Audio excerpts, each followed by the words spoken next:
क्योंकि कोई नहीं ना, इसमें देखने वाली क्या बात है। हमें तो मालूम था कि कहीं ना कहीं ये होगा। मुझे तो अफसोस बारामूला पार्लिमानी हलके के लोगों के लिए है, क्योंकि ये बेल उन्हें उनकी खिदमत के लिए नहीं मिला है। ये बेल उन्हें पार्लियामेंट अटेंड करने के लिए नहीं मिला है। ये बेल एक मेंबर पार्लियामेंट की हैसियत से काम करने के लिए नहीं मिला है। ये बेल मिला है सिर्फ और सिर्फ यहाँ वोट हासिल करने के लिए, और उसके बाद इनको वापस तिहाड़ लेना पड़ेगा और नॉर्थ कश्मीर के लोग दोबारा एक नुमाइंदे के बिना होंगे। अब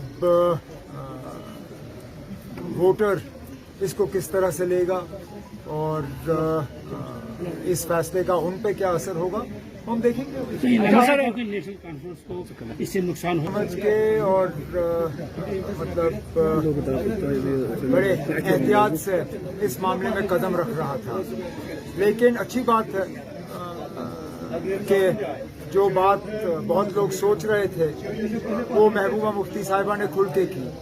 उन्होंने तो सीधा सीधा कहा है कि इंजीनियर रशीद साहब बीजेपी के कहने पे काम कर रहे हैं, और सवाल उठाया कि ये जो सारा पैसा खर्च हो रहा है उनके उम्मीदवारों पे, ये पैसा आ कहां से रहा है। अब देखें, अगर इसका जवाब एआईपी से आ जाता है, हम तो इन लोगों का मुकाबला करते रहेंगे। और हमारी वोटरों से एक ही गुजारिश है कि इस इलेक्शन में अपने वोटों को वो तकसीम ना होने दें, क्योंकि बीजेपी की लगातार साजिश है। और जैसे वजीर दाखिला ने अपने प्रेस कॉन्फ्रेंस में कहा, वो एआईपी, पीसी, इन बाकी पार्टियों के साथ कल हुकूमत बनाने के लिए तैयार होंगे। तो लोगों को अगर बीजेपी की हुकूमत बनानी है तो इन तंजीमों की मदद करें। उमर साहब, आप लगातार अलायंस की बात कर रहे हैं, लेकिन एक तरफ आपके जो इत्तेहादी है, एक आप परवार कर रहे हैं तो दूसरा स्टेटमेंट दे रहा है, तो कैसे देखते हैं अलायंस पे? कोई सुनिए, वो बेवकूफ है बानिहाल वाला, उसको अपनी जबान पे कंट्रोल नहीं है, लेकिन उसकी अपनी पार्टी ने उसके बयान को जो है उसके खिलाफ एक बयान जारी किया है।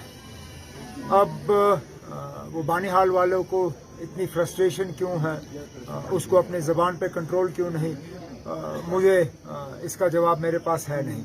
लेकिन कम से कम कांग्रेस की तरफ से उसके बयान को नोटिस किया गया और उसके खिलाफ कांग्रेस पार्टी ने अपनी आवाज़ उठाई।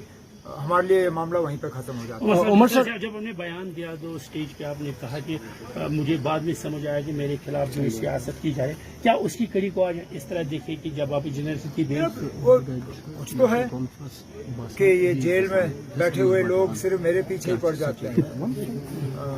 मतलब ये कोई मामूली बात नहीं है ना। इंजीनियर रशीद का एक बार लड़ना मैं समझ सकता हूँ कि ये कोइंसिडेंस है, ये ऐसे ही हुआ, लेकिन इस इलेक्शन में एक आदमी को 2 सीटों पे लड़वाना, और एक पे तो चलिए उनका निशाना ठीक रहा, वो गांधरबल आए, दूसरे पे उनका निशाना गलत रहा। वो उम्मीद कर रहे थे कि मैं बीरवा से कागज भरूंगा, मेरा बड़गाम से कागज भरने का इरादा था।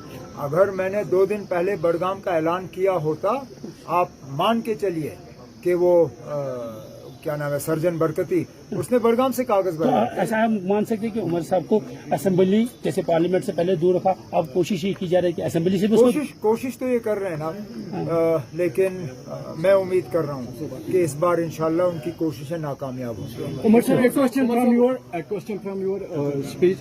Can we say that Umar Abdullah is of the opinion that independent candidates are the propaganda? मैंने ये पहले ही कहा है ना, ये आपको आज कोई नई बात मैं नहीं कह रहा हूँ। मैंने तो साफ तौर अपनी तकरीरों में कहा है कि इंडिपेंडेंट को वोट देना बीजेपी को वोट देने के बराबर है। अगर आप बीजेपी को बाहर रखना चाहते हो तो नेशनल कॉन्फ्रेंस और नेशनल कॉन्फ्रेंस के अलायंस को वोट दीजिए।